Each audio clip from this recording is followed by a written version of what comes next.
한 직장을 다니는 남자가 어느 날 그 회사의 사장님이 베푸는 파티에 초대되어 가게 됐습니다. 사장님 집에 문을 열고 들어가는 순간 와우, 정말 사장님 맞네 할 정도로 큰 정원이 있었습니다. 거기서는 갖가지 꽃과 나무들 정말로 아름다웠습니다. 그래서 이 사람은 이제 그 정원을 이리저리 두루 다니면서 꽃도 보고 나무도 보고 즐기고 있는데 딱 앞에 표지판 하나가 서 있는 거예요. 읽어보니까 이렇게 적혀 있었습니다. 정원에 있는 꽃들을 마음껏 감상하시고 꺾어도 괜찮습니다. 정원에 있는 이 모든 꽃들을 마음껏 감상하시고 꺾어도 괜찮습니다. 다만 노란 꽃만은 꺾지 마십시오. 노란 꽃을 꺾으면 오늘 파티에 참석할 수 없습니다. 노란 꽃은 오늘 이 파티를 연 집주인인 사장님만 꺾을 수 있습니다. 자, 이 경고 표지판을 본 순간 이 남자의 마음이 흔들리기 시작했습니다. 아, 뭐야, 여기서까지 사장 일반 직원 차별하는 거야? 와, 이게 뭐야? 아무래도 저 노란 꽃 뭔가 특별한 게 있을 거야. 사장만 꺾고 있다니까 아마 비쌀 거야. 와우, 보니까 정말 더 이뻐 보이는데? 이렇게 한참 망설이다가 그는 그만 그 노란 꽃을 꺾고 말았습니다. 물론 눈치를 보고 아무도 안 본다는 걸 확인한 다음에 꺾었습니다. 그런데 세상에 비밀은 없습니다. CCTV를 통해서 그 사장집을 경비하는 경비 아저씨가 그것을 보게 됐고 뛰어와서 그 남자에게 말을 합니다. 당신은 이 표지판에 적혀있는 경고 메시지를 어겼습니다. 당신이 읽은 것처럼 이 경고를 어기면 오늘 파티에 참석할 수 없습니다. 그러니 지금 즉시 여기서 나가십시오. 이 남자는 결국 즐거운 파티의 첫 맛도 못 보고 쫓겨나는 신세가 됐습니다. 자, 이 남자가 행한 잘못은 무엇일까요? 그것은 단순히 노란 꽃을 꺾은 것이 아닙니다. 바로 그 집이 정한 원칙을 어긴 겁니다. 무엇보다 그 파티를 배설한, 주관한, 베푼 그 사장의 권위를 무시한 겁니다. 이 직원은 노란 꽃을 꺾었다가 만일 들킨다면 파티에 참석하지 못한다는 사실을 알았습니다. 알면서도 그는 꺾었습니다. 그는 경고를 무시하는 쪽을 스스로 선택했습니다. 그 옆에서 누군가 젊은이 그거 꺾어도 돼 말하지 않았습니다. 자기가 자기 스스로 자기 의대로 자기가 선택하여 꺾었습니다. 그리고 쫓겨났습니다. 자, 그렇다면 노란 꽃은 꺾지 말라고 한 이 경고가 과연 사람을 차별한 것일까요? 그렇지 않습니다. 정원 안에 있는 꽃들은 다 같은 꽃들이었습니다. 하얀 꽃이나 노란 꽃이나 빨간 꽃이나 특별한 종류가 없었습니다. 단지 색깔만 달랐을 뿐입니다. 그리고 그날 그 파티를 주관한 그 주최 측에서는 꽃의 색깔로 거기에 참석한 사람들을 구별하고 싶었을 뿐입니다. 차별이 아니라 사장과 일반 그 파티를 주관한 분과 참석한 사람들을 그저 구별하려고 그런 원칙을 세워놨을 뿐입니다. 특별히 이 파티에 이 남자가 다니는 직장, 회사의 직원들만 온 게 아니고 그 사장이 거래하는 모든 협력업체에 다른 회사 사람들도 오는 아주 큰 파티였습니다. 그러니까 다른 협력업체의 많은 직원들은 오늘 이 파티를 배설한 이 사장의 얼굴을 모릅니다. 그러면서 그들은 이런 얘기를 듣고 왔습니다. 오늘 말이야, 우리 그 회사, 협력업체 그 사장 우리를 초대했어. 근데 한번 본 적이 없잖아. 사람이 많이 모일 거야. 아마 사장이 누군지 알아보기 힘들 거야. 근데 한 가지 알려줄게. 노란 꽃을 들고 있으면 그 사람이 사장이야. 오늘 그 경고판은 이 이상도 그 이하도 아니었습니다. 그런데 이 남자는 그저 그 노란 꽃이 뭔가 차별하는 것으로 기분 나빴고 뭔가 특별할 것 같아서 꺾었는데 그 결과가 그 파티에 참석하지 못하는 결과를 가져왔습니다. 하나님께서는 즐거움이 넘치는 기쁨의 에덴 동산을 창설하시고 만드시고 처음 사람 아담과 하와를 그 에덴 동산에 두시고 행복하게 영원히 살기를 원하셨습니다. 하지만 불행하게도 아담과 하와는 그 즐거운 에덴 동산의 삶이 그리 길지 못했습니다. 그의 삶은, 에덴에서의 삶은 그리 오래가지 못했습니다. 그들은 에덴에서 쫓겨났습니다. 왜 쫓겨났을까요? 그 이유에 대해서 오늘 창세기 3장은 그 과정을 자세하게 소개해주고 있습니다. 어느 날 들짐승 중 가장 간교한 뱀이 하와를 찾아와서 이렇게 말을 합니다. 하이, 안녕 하와. 하나님이 참으로 너희에게 동산 모든 나무의 열매를 먹지 말라고 했니?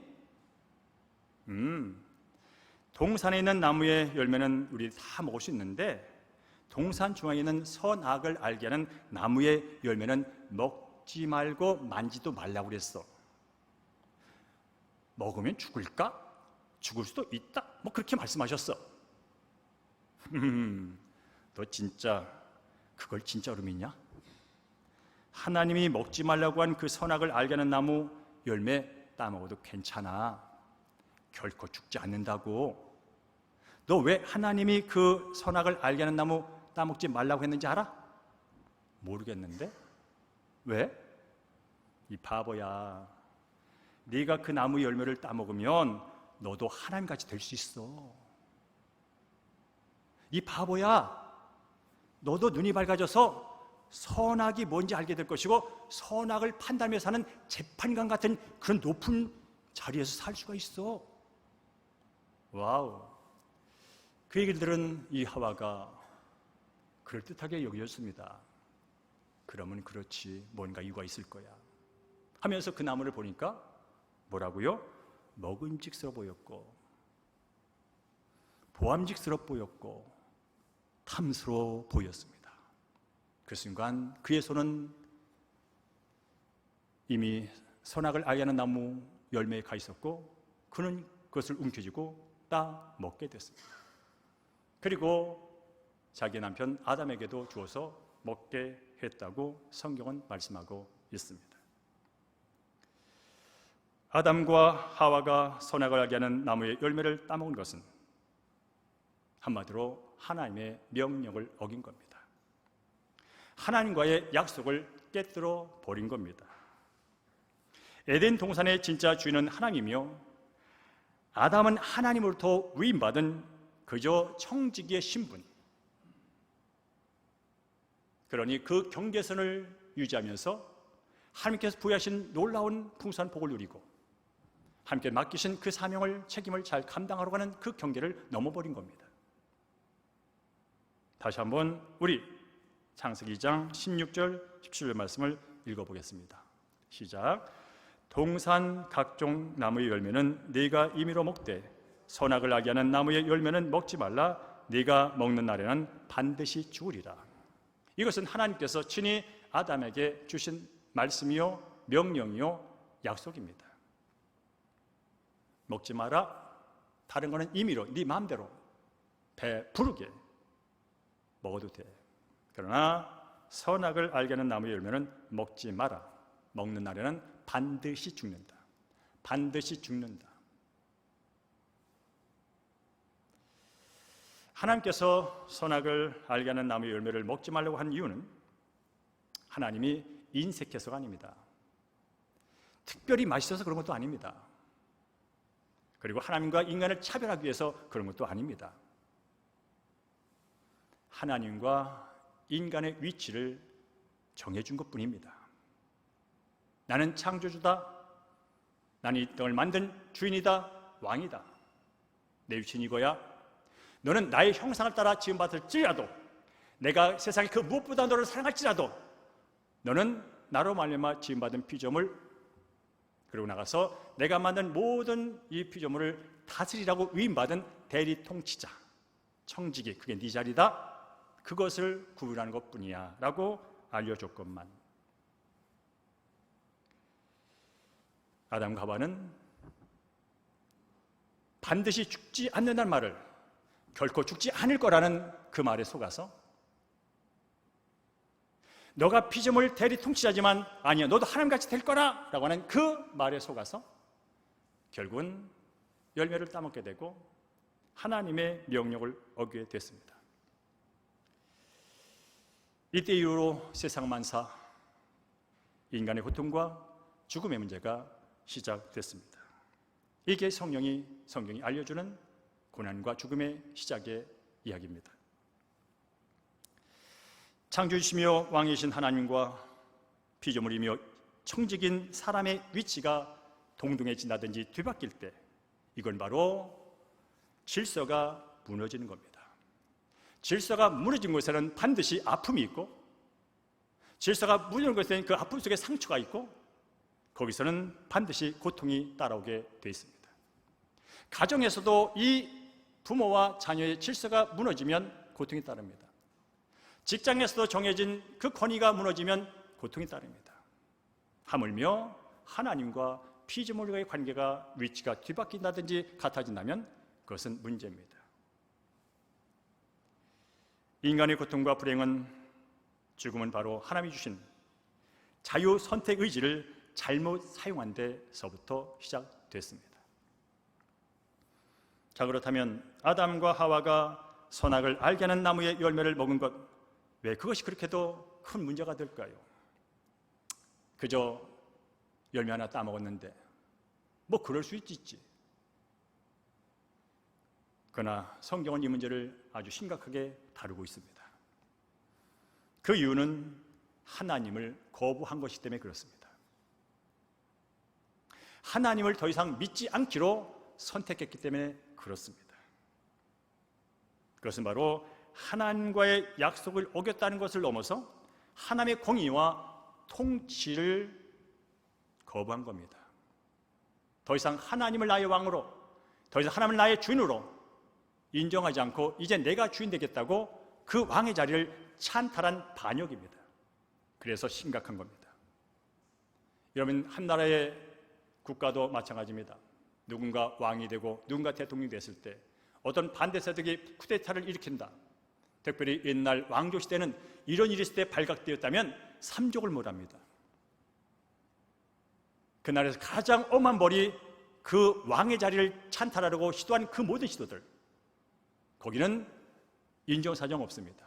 다 죽이는 겁니다.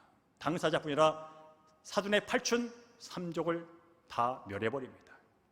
이게 바로 왕에 대한 권위를 도전했을 때 벌어지는 일입니다. 하물며 천지 만물을 창조하신 그분의 자리를 찬탈하려고 누군가 반역을 시도했다면 죽어 마땅한 게 당연합니다. 하나님을 거부하고 스스로 하나님과 같이 되어 인간 스스로 하나님 노릇을 하겠다고 하는 것, 우리는 다른 말로 이것을 교만이라고 말합니다. 있어야 할 자리에서 높은 것을 함부로 취하려고 하는 것을 교만이라고 합니다. 교만이 그래서 죄가 됩니다. 성경 말합니다. 교만은 패망의 앞잡이라고. 그래서 신학적으로 죄의 본질이 뭐냐? 죄의 본질은 뭘 하고 안 하고가 중요한 게 아니라 바로 인간이 하나님과 같이 하고자 한 것, 그게 죄의 본질이라는 것입니다. 이걸 우리는 원죄라고 말합니다. 창조주 하나님을 거부하고 인간 스스로 하나님이라고 스스로 자기 길을 주장하는 것, 그리고 하나님이 만든 것을 내 것인 양 내 마음대로 사용하려는 그 시도, 이게 교만이고 그것이 죄입니다. 참으로 안타까운 것은 불순종의 죄를 지은 아담과 하와는 하나님과 같이 된 것이 아니라 도리어 사탄의 권세 아래 넘어가서 사탄의 종이 되고 말았다는 사실입니다. 종은 누구의 명령에 따라 사느냐에 따라 그 종의 정체성과 그 소속이 분명해집니다. 하나님의 말씀을 따라 산다면 하나님의 종인 것이고, 하나님의 말씀을 거부하고 사탄의 말을 듣는다면 사탄의 종, 이건 당연한 논리입니다. 그래서 이 땅의 모든 사람들은 이 사탄의 권세 아래에 들어가서 거짓말하고 당짓게 하고 갈등하게 하고 결국은 죽여 멸망시키는 그게 전문가인 사탄의 굴레 속에 들어와 처하게 됐습니다. 그래서 요한일서 5장은 말합니다. 이 세상은 악한 자에게 처했다고.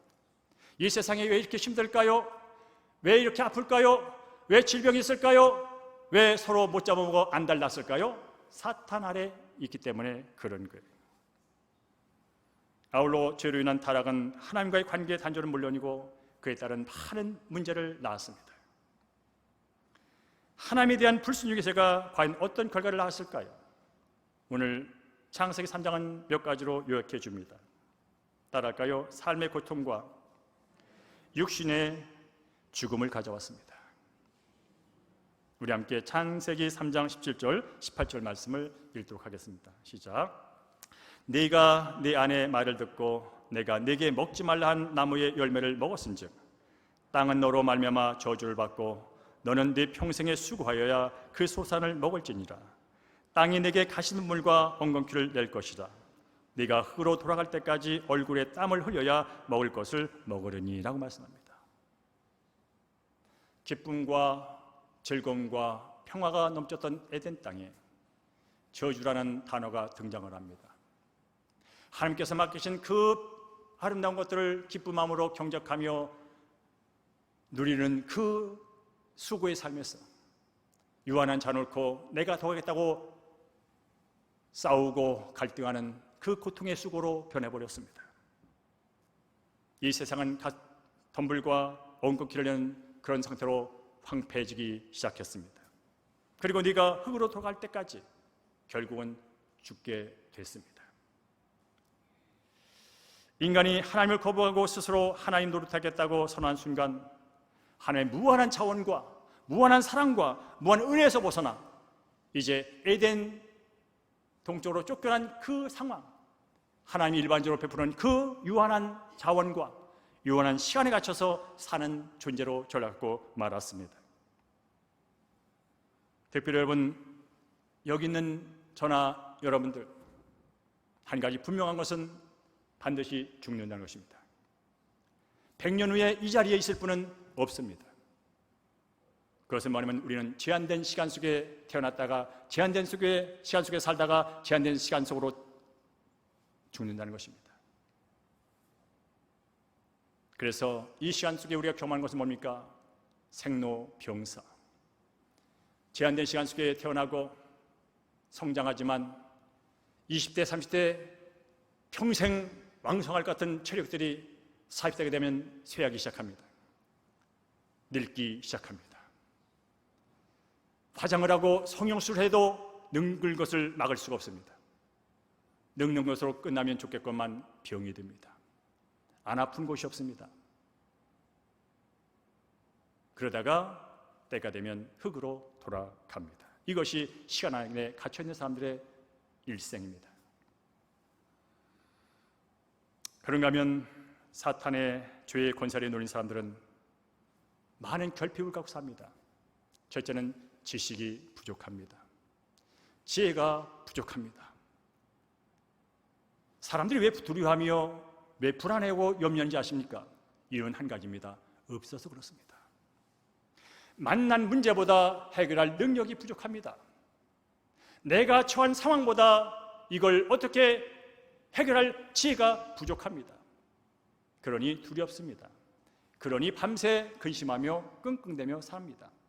그러다 보니 아는 곳까지 미리 끌어당겨가지고 염려를 하며 삽니다. 이게 바로 하나님을 떠난 무한한 지혜로부터 단절된 그저 내 머리 IQ, 내가 갖고 있는 지식, 내가 갖고 있는 경험, 그것으로 살아가기에는 이 세상이 녹록지가 않습니다. 사탄은 그보다 더 교묘하고 간사합니다. 그래서 두렵습니다. 사랑도 부족합니다. 무한한 하나님의 사랑을 늘 공급받으며 그 사랑 안에 취하여 살 인생들이, 그 하나님의 사랑 없이 내 스스로 사랑하며 살겠다고 뛰쳐나온 순간 우리 마음속에 존재하는 사랑은 이기적인 사랑, 나 중심의 사랑입니다. 연인들이 말합니다. 나 너 없이는 못 살아. 알고 봤더니 네가 이뻐서 사랑스럽다는 거예요. 알고 봤더니 너를 사랑하고 너와 함께하면 앞으로 살 경제적인 문제 없다니까 네가 사랑스럽다는 거예요. 근데 어떤 사람도 말합니다. 그냥 너하고만 함께 있으면 기분이 좋다는 거예요. 그래서 사랑한다는 거예요. 두두두 찾아봤더니 결국은 지중심이요. 결국은 지중심이요. 그래서 사람들은 평생 사랑 타령하다 죽습니다. 나는 저 사람한테 치였네. 왜 당신은 나를 사랑하지 않아? 하면서 사랑 욕구 충족시키지 못하고 그렇게 갈증하다가 죽습니다. 왜 그럴까요? 무한한 사랑에 단절되고 유한한 내 중심의 사랑으로 세상을 사랑하려니 버거운거지요. 힘들지요. 그나마 다른 사람의 사랑을 취해가지고 좀 살고 싶은데 그 사람도 그 사람의 입장이 있잖아요. 그래서 인생이 늘 갈등 속에 살아갑니다. 경제적인 문제는 어떨까요? 유한한 자원. 그래서 나면서부터 죽을 때까지 적자 생존의 구조 속에서 내가 너보다 나아야 돼. 내가 저 사람보다 나아야 돼. 얘야, 그렇게 해갖고 먹고 살겠니? 그렇게 해서 너 살 수 있겠어? 1등만이 살 수 있는 구조. 그리하여 나도 이왕이면 많은 쪽에 속해야지. 이왕이면 나도 높은 곳에 속해야지. 이왕이면 나도 힘 있는 곳에 속해야지. 그리하여 열심히 살면서 지치고 지치는 인생들. 지금 우리가 살고 있는 세상은 죄와 사망과 어둠이 지배하는 사회입니다. 아무리 복지를 외치고 아무리 민주주의 무슨 사상과 주의를 외쳐도 인간 내면 속에 들어있는 죄의 문제는 어쩔 수가 없습니다. 그래서 세상이 다 스트레스 충만, 피곤함 충만, 한숨 충만, 단식 충만입니다. 사람들은 지금도 염려와 걱정, 불안과 우울한 시간을 보내고 있습니다. 혹시 이 시간 예배 시간마저도 여러분은 여러분의 머릿속에 생명의 주, 창조주주, 전능하신 그분을 바라보기보다 지금 내 앞에 당면한 그 문제, 여기는 그러다 저 잠시 피와 있지만 이제 집에 가면 직장에 가면 또 널려있는 그 문제에 눌려 이 시간 앉을 수도 있어요. 학생은 입시 불안, 대학생은 취업 불안, 직장인은 퇴출 불안, 사업가는 부도 불안, 은퇴자는 노후 불안, 온통 불안입니다. 경제는 이 불안을 해결하고 여러 가지 사상과 주의 정책을 내다보나 해도 해도 끝없는 양극화, 가진 자는 더 갖고 없는 자는 더 힘든 세상. 정치는 어떨까요? 우와 좌의 극단적인 양극화, 끝을 모르고 내닫는 양극화. 우리가 사는 환경은 어떨까요? 인간의 무분별한 개발 욕구에 따라서 이미 저 남극 북극의 얼음은 녹기 시작했고 온난화와 폭설, 폭우, 폭한, 온통 폭자가 붙어 다닙니다. 지금은 질병, 코로나, 전염, 팬데믹. 여러분, 질병은 2, 3년 고생하면 백신도 나오고 치료제도 개발하여 또 넘어갈 수 있어요. 그러나 기후변화, 이건 참으로 심각한 문제입니다. 이것은 어떤 연구나 돈으로 할 수 있는 일이 아닙니다. 지금 우리가 살고 있는 이 지구는 그야말로 탄식, 시름. 로마서에 있는 것처럼 이 지구는 지금 시름을 하다 못해 거의 죽기 직전에 와 있습니다. 이처럼 이 시대를 사는 사람들은 바로 이 죄와 타락의 결과 속에서 죽음의 증상을 느끼며 한 날 한 날을 살아갑니다. 사랑하는 성도님은 지금 어떤 죽음의 증상을 느끼며 힘들게 살고 있습니까?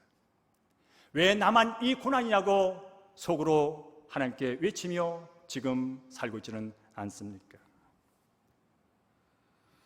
죄와 타락의 그 결과는 여기서 멈추지 않습니다.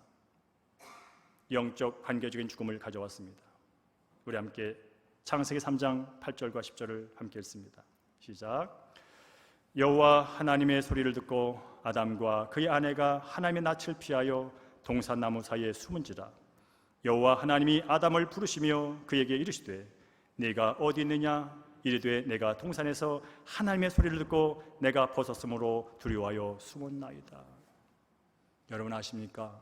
죄의 속성은 피하게 만든다는 거예요. 죄의 속성은 숨게 만든다는 거예요. 죄의 속성은 두려움에 가득 차게 만든다는 거예요. 하나님은 이런 세상을 원하지 않았습니다. 하나님은 그의 형상을 따라 지음받은 백성들이 그분의 무한한 사랑과 그분이 만드는 그 창조 세계 안에서 하나님과 친밀한 교제를 맺고 그분을 찬양하며 하나님이 그의 백성들에게 부어주는 엄청난 사랑과 은혜 안에서 아름다운 교제를 하며 살기를 원하셨습니다. 눈치 보는 것이 아니라 서로 마음을 다 터놓고 마음껏 사랑하며 마음껏 즐기며 행복하게 살도록 하나님께서는 이 땅 지으시고 사람을 지어주셨습니다. 그런데 어느 순간 사람은 하나님을 피하기 시작했습니다. 어느 순간 하나님을 두려워하기 시작했습니다. 급기야 숨어 버립니다. 여러분, 하나님을 피한다고 피해지겠습니까? 여러분, 동산 속에 컴컴한 어둠 속에 동굴 속에 들어간다고 피해지겠습니까? 그래도 피합니다. 그게 죄입니다. 그래서 많은 사기꾼들이 사기를 치고 피합니다. 많은 도둑놈들이 도둑질하고 피합니다. 한탕 해가지고 피하면 행복할 줄 알지만 그게 과연 행복할까요? 과연 행복할까요? 경찰에 붙잡혀 앉았다고 과연 행복한 인생이 그에게 펼쳐질까요? 절대로 그렇지 않습니다. 죽을 때까지 불안, 두려움 속에 살다 가는 겁니다. 물론 돈을 사기쳐서 채워놨으니 먹을 거는 배는 채울 겁니다. 여러분, 배가 부르다고 불안이 사라질까요? 돈이 있으니까 호텔방에 묵으면서 보낼 수 있을 겁니다. 비싼 침대에 누웠다고 그 사람이 편할까요? 아닙니다. 죄는 절대로 그 사람을 편하게 내두지 않습니다. 하나님을 떠난 백성들, 이 죄책감, 내가 왜 그랬을까? 내가 왜 그걸 어겼을까? 수치감을 느끼게 되었습니다. 근데 중요한 것은 죄를 짓고 두려워한다고 피한다고 숨는다고 그 죄의 문제가 해결되지 않는다는 데 문제가 있습니다. 죄를 짓고 두려워서 피하고 숨는다고 그 죄의 대가가 사라지지 않는다는 데 문제가 있습니다. 하나님을 두려워하고 피하고 숨는 영적인 죽음은 또한 우리의 다른 모든 관계에 영향을 주었습니다. 아담과 하와가 죄를 짓기 전에는 서로 벌거벗었음에도 수치를 모르고 한 몸으로 살았습니다. 벌거벗음에 불구하고 전혀 부끄러움을 느끼지 않았습니다. 그저 사랑스러운 존재로 보였을 뿐입니다. 그저 더 사랑하지 못해 그런 마음으로 한날 한날 보냈습니다. 그러나 죄가 들어온 순간, 와우, 내가 벗은 것도 부끄러웠고 벗고 있는 상대편도 수치스럽게 느껴졌습니다. 부끄러울 뿐이라 왜 이런 일이 발생했을까? 남 탓하기 시작했습니다. 너 때문이라고 말하기 시작했습니다. 창세기 3장 12절 13절 말씀을 함께 읽습니다. 시작. 아담이 이르되 하나님이 주셨어 나와 함께 있게 하신 여자 그가 그 나무 열매를 내게 주므로 내가 먹었나이다. 여호와 하나님이 여자에게 이르시되 네가 어찌하여 이렇게 하였느냐? 여자가 이르되 뱀이 나를 꿰므로 내가 먹었나이다. 하나님이 아담을 찾아와 질문합니다. 아담아, 왜 그랬어? 너 왜 그랬어? 너 왜 그랬어?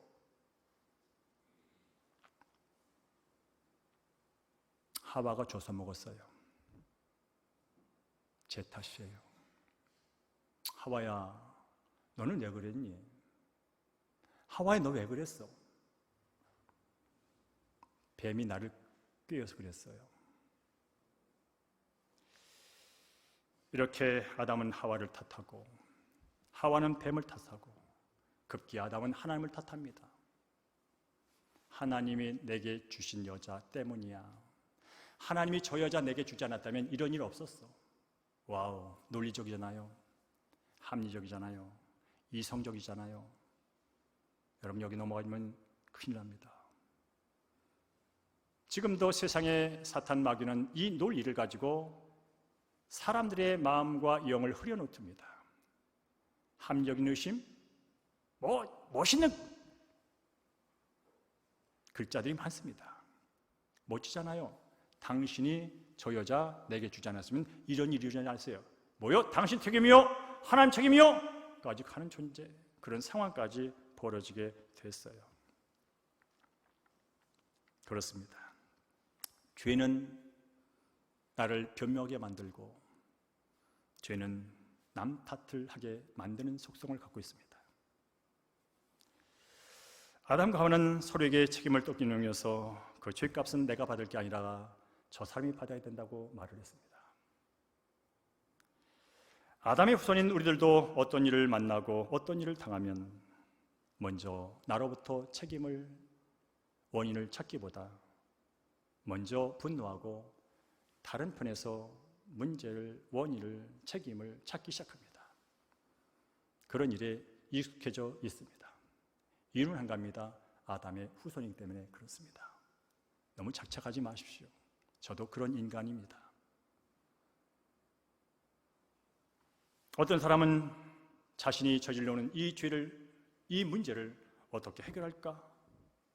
자책하고 자학하면서 뭔가 좋은 일을 하면 되지 않을까? 뭔가 더 희생하면 되지 않을까? 그렇게 애쓰는 사람도 있긴 합니다. 그러나 그렇다고 해서 죄의 문제가 해결되지는 않습니다. 아마 아담과 하와도 왜 우리가 이랬지? 불불 떨면서 뭔가 문제를 해결해 보려고 애를 썼을 겁니다. 우리들이 문제를 만나면 그런 것처럼. 그러나 하나님을 거역한 그 죄, 이미 에덴에 쫓겨난 그 상황, 죄인은 스스로 그 죄의 문제를 해결할 수 없습니다. 죄로 인한 타락은 결국 심판과 영원한 죽음을 맞이하게 만들었습니다. 우리 함께 창세기 3장 22절을 읽습니다. 보라, 이 사람이 선악을 아는 일에 우리 중 하나가 같이 되었으니 그가 그의 손을 들어 생명나무 열매도 따먹고 영생할까 하노라. 영생할까 하노라. 하나님과 함께 영원히 복된 삶을 살까 하노라. 영생이 있다는 거예요. 하나님과 영원히 눈물도 고통도 없는 풍성한 복된 삶이 있다는 거예요. 근데 아직 그게 그들에게 주어지지 않았다는 거예요. 동산종에 그 영생을 이룰 수 있는 생명나무 과일도 있었고 선악을 알게 하는 나무의 열매도 있었지만 그들은 이 영생을 이루기 앞서서 선악과를 따먹으로 말미암아서 영생에서 멀어진 존재가 됐다는 뜻이에요. 그런데 이 하나님과의 죄로 인한 단절은 단순히 육적으로 죽고 마는 게 아니에요. 죽고 마면 그만이지, 죽으면 그만이지 아니라는 거예요. 성경은 죽으면 그만이 아니라는 게 성경이 하는 말이에요. 그리고 아십니까 여러분, 예수를 믿지 않는 많은 사람들이 있어요. 죄사를 지나는 것은 뭐요? 영원히 죽지 않는다는 걸 스스로 고백하는 거예요. 우리 어머니 아버지가 제사 나오셔가지고 밥을 먹으러 오신다는 거예요. 여기저기 떠돌아다니시다가 그때만이라도 오셔서 그때 사셨을 때 즐겁게 먹었던 걸 대접하는 게 아들, 딸의 도리라는 거예요. 그런 얘기를 하는 게 아니라 믿지 않는 사람도 영원히 산다는 걸 믿는다는 사실을 말씀드리는 거예요. 성경은 우리의 생명이 영원히 죽지 않는다고 말합니다. 단지 하나님과 함께 영원한 삶을 이어가느냐 아니면 지옥 불문에서 영원히 고통 가운데 살아가느냐, 그 영혼이 기다리고 있다는 거예요.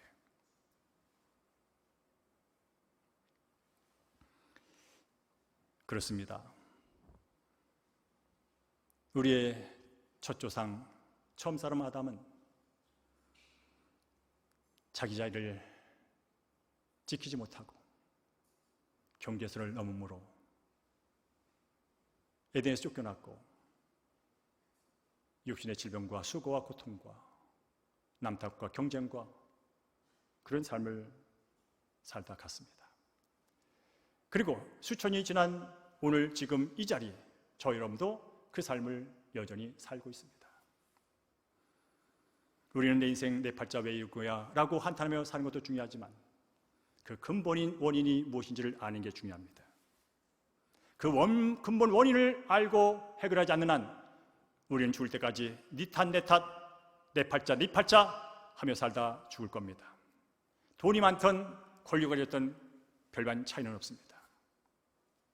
마치 길가에 큰 나무가 태풍으로 인해서 뿌리가 뽑혀서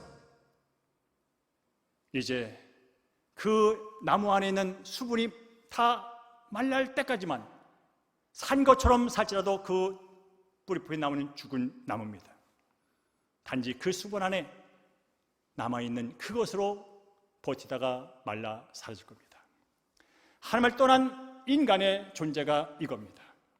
하나님의 일반적인 은총으로 말미암아서 하나님 여전히 햇빛을 주시고 바람을 주시고 비를 내려주시고 꽃을 주시고 경작이 가능케 합니다.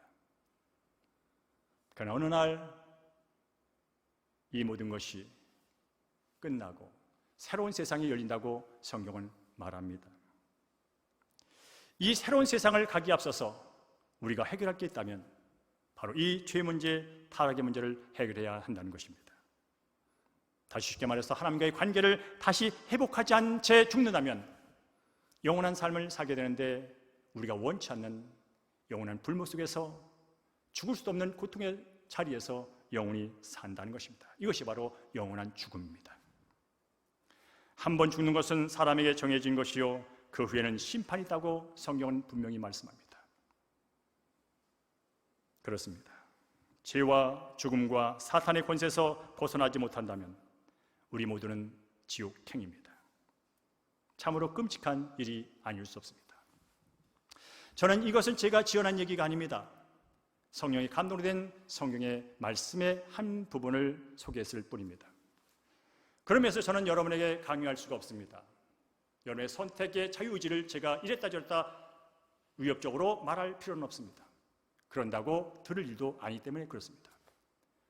그러나 분명한 것은 그것이 하나님의 감동이 된 성경에 지어진 것이라면, 그리고 현재 내가 살아있는 실존을 객관적으로 눈으로 쳐다본다면 최소한 이런 문제 어디서 기인했을까 알아보는 것은 마땅하지 않을까요? 지금의 문제가 그 문제가 앞으로 내 영혼을 좌우하는 어떤 문제라면 한 번쯤 생각해보는 거 맞지 않을까요? 세상에 많은 소문과 소식이 난무합니다. 유튜브든 신문이든 수많은 소식이 우리의 귀와 마음을 혼란스럽게 만듭니다. 그러나 분명히 아십시오. 그것은 잠시 왔다 가는 소식입니다. 잠시 왔다 사라질 얘기입니다. 그러나 오늘 제가 지난주부터 오늘 그리고 앞으로 두 번에 걸쳐 들려질 이야기는 한 번 있다 사라질 얘기가 아니라 영원히 지속될 이야기라는 것입니다. 이 이야기 속에 여러분의 영원한 생명과 운명이 달려있다는 것입니다.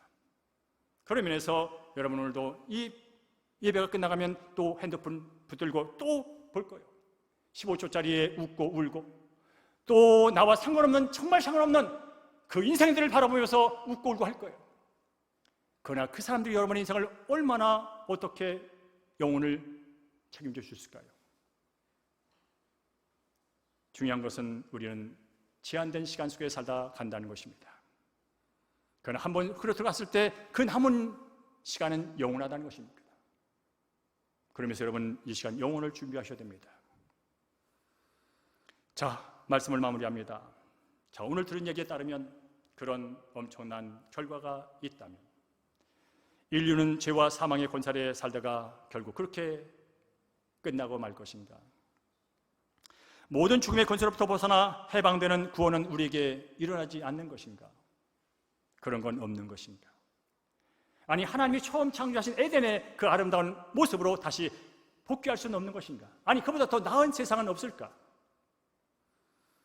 영생의 문은 완전히 닫혀버린 것일까? 그런 질문 앞에 성경을 말합니다. 아직 기회가 있다고. 구원의 길은 있으며 영생의 문은 열려 있다고 성경은 말합니다. 지옥 같은 현실과 영원한 지옥의 삶을 극복하고 영원히 안전하고 풍요로운 행복한 삶을 살 수 있는 길이 열려 있다고. 그게 바로 다다음 주에 여러분에게 들려줄 구원의 이야기, 대속과 복음의 이야기입니다. 다음 주는 헌신 예배 때문에 다른 목사님의 말씀을 들으시고 다음 주에 희망의 메시지, 구원의 기쁜 소식, 결코 죽음과 멸망으로 끝나는 것이 아니라 새로운 세계, 새로운 삶이 있다는 사실을 들으러 여러분 교회께서 오시기를 주의 이름으로 축복합니다. 그것이 나의 영원한 운명을 좌우시기 때문에 그렇습니다. 다음 한 주간도 선악을 알게 하는 나무의 열매를 따먹는 옳고 그름에 묶여 살지 마십시오. 옳고 그름은 중요합니다. 우리는 반드시 옳은 길을 따라가야 합니다. 그러나 옳은 길은 무엇이며 그른 길은 무엇이란 말입니까? 모든 것이 내 인생의 세상의 주관이 기준이 나라면 그게 과연 옳고 그름의 온전한 판단이 가능할까요? 왜 사람들이 이렇게 힘들게 살까요? 불분명한 기준을 가지고 내가 옳다고 주장하다 보니 서로 부딪히고 서로 상처가 나고 서로 힘들고 고통이 있는 거예요. 잠시 옳고 그름을 내려놓으시고 예수의 생명, 그분의 말씀을 붙드십시오. 그분의 말씀에 관심을 가지십시오. 그리고 그분의 말씀이 세상의 기준이요 삶의 기준인 것을 인정하시고 바라보십시오. 그때서 비로소 내 모습을 객관적으로 보게 되고 세상을 객관적으로 보게 될 것입니다. 다음 한 주간도 그 생명의 말씀 앞에 여러분을 겸손히 낮추시고 그 말씀에 귀를 기울이시며 그 말씀 따라 살다가 기쁘게 즐겁게 죄 묻는 교회와 주님을 찬양하는 여러분 되기를 주의 이름으로 간절히 축원합니다. 아멘.